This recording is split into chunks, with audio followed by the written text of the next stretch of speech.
this is hip hop, this is Revolt, and I can see that in all of the ways that that can move things for the world, for black people and the culture, and drive singularly.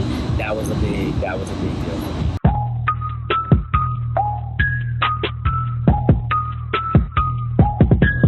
I grew up in a place called Montbello.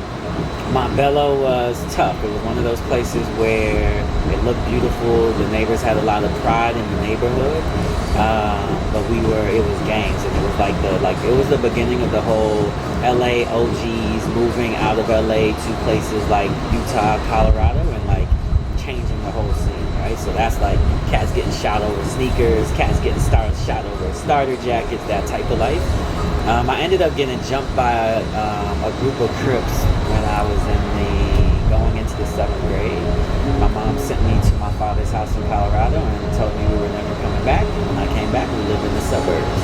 And so that was game changing for me because changing my environment changed my life, changed my world. No longer was I worried about getting back and forth to school safely. I was just worried about the academics. Now my neighbors were lawyers and doctors and businessmen that gave me other things to aspire to. So I'm such a big believer in education, but I'm also just a big believer now in how much our environment shapes who we become. At one point in time, I felt like I had been performing incredibly well. Johnson & Johnson changed their rules where when I came out, they paid people based on how many years of experience you had. Mm-hmm. And when the next year, they paid all MBAs the same. But because coming in, I had such limited experience, I was being paid at the bottom rung. And so I had a really phenomenal boss at the time, asked him to either promote me or just fix the salary.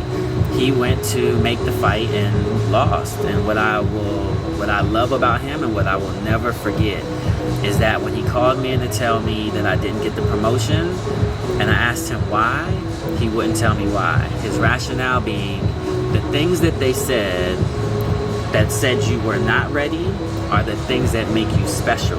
And if I tell you to start working on these things to get you ready for the promotion, it's gonna break what makes you special. I had to move from Global Hue to TV One. So at that point in time, a couple of things were happening. One, I was getting tired of creating 30-second spots. The number one weapon that most advertisers have is the commercial. I felt so often that they were trying to create that the tool to win was the commercial when they really needed a business idea to solve their problem. Like, solve the problem with a business idea, then let me take the messaging and communicate it out.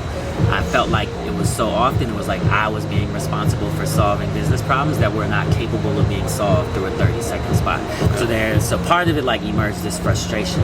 The other thing that was happening was media was starting to do a lot more work for brands.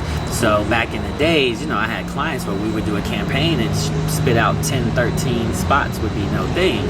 By the time I left, it'd be like, all right, you spit out 2 or 3 spots for the brand, and then you go work with Complex on this branded content piece, and then you go work with Vice. So I started seeing the media companies start to get, and they were ill-prepared for the client services that's required to manage it, so I saw an opportunity there. And then the last thing is, we did some really amazing things at Global Hue.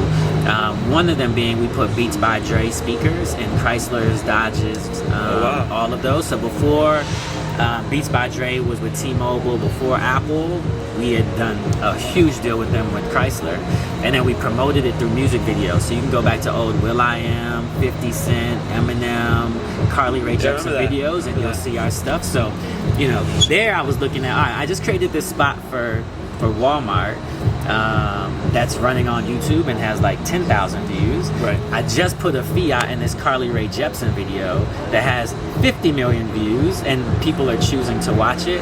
That started to birth this like love for branded content, that I don't want to just make interruption media. I want to make content that is fun and engaging and entertaining, but also delivers the brand message. Okay.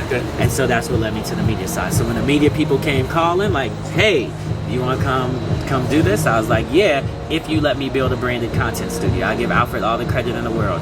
He agreed to let me build a branded content. If you came over to T1. Correct.